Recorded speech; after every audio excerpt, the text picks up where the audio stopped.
नबी इस्लाम बैठे हुए थे, कुछ न्यू मुस्लिम्स आए, उन्होंने शिकायत की कि यार रसूल अल्लाह, जब हम ट्रैवलिंग करते हैं ना, रास्ते में हमारे काफिले लुट जाते हैं। तो अदी इब्न हातिम वहां बैठे थे, ठीक है। नबी इस्लाम ने उन्हें मुखातिब किया, वो हातिम ताई के बेटे थे जो बहुत बड़े सखी थे अरब के। कहा अदी तू जिंदा रहा ना तो तू वक्त देखेगा कि अकेले औरत चलेगी हीरा शहर इराक से 30-40 दिन का सफर करके जेवरात की लदी हुई ऊंट पे बैठी हुई, वो तवाफे काबा करके वापस चली जाएगी अकेली, और उसे अल्लाह के सिवा किसी चीज का खौफ नहीं होगा, इतना अमन हो जाएगा। और अदी इब्न हातिम कहते हैं मैंने अपनी जिंदगी में वो वक्त देखा हजरत उमर के दौर में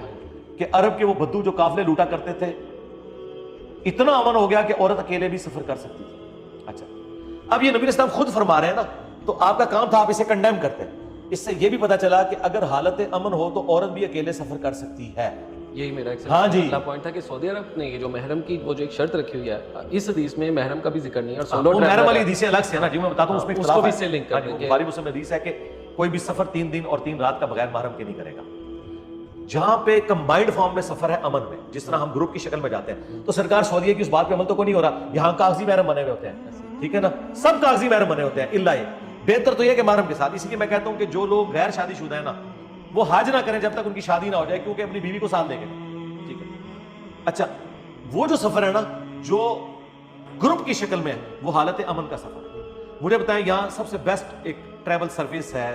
पिंडी से लेके लाहौर तक, सुबह रफ्तार जिसे रेल कार कहते हैं, सुबह 7 बजे चलती है और शाम को 4:30 बजे चलती है। उसमें फैमिलीज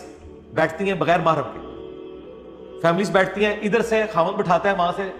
उनका भाई उतार लेता है, रास्ते में बगैर महरम के हैं, लेकिन हालत अमन में,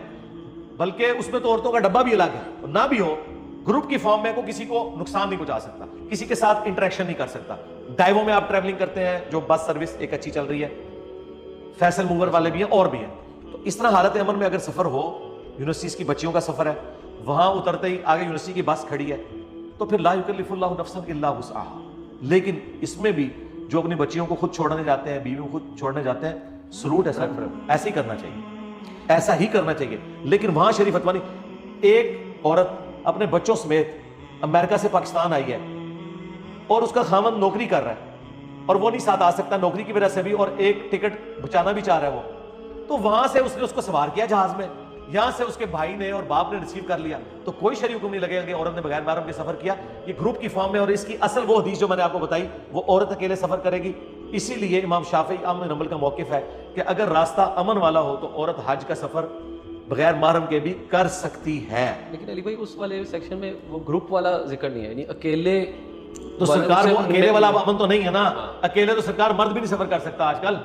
अगर आप मुझसे कहें कि मैं कराची की सड़कों पे रात अकेले फिरूं, तो मैं तो आपको अलाउ नहीं करूंगा स्ट्रीट क्राइम की वजह से। लेकिन अगर आप मुझे ये कहते हैं कि मैं पिंडी से अकेला आना चाहता हूं लाहौर तक जीटी रोड या मोटरवे के जरिए, तो मैं कहूंगा कि अगर आपको बाइक चलाने की इजाजत दें तो आप आए,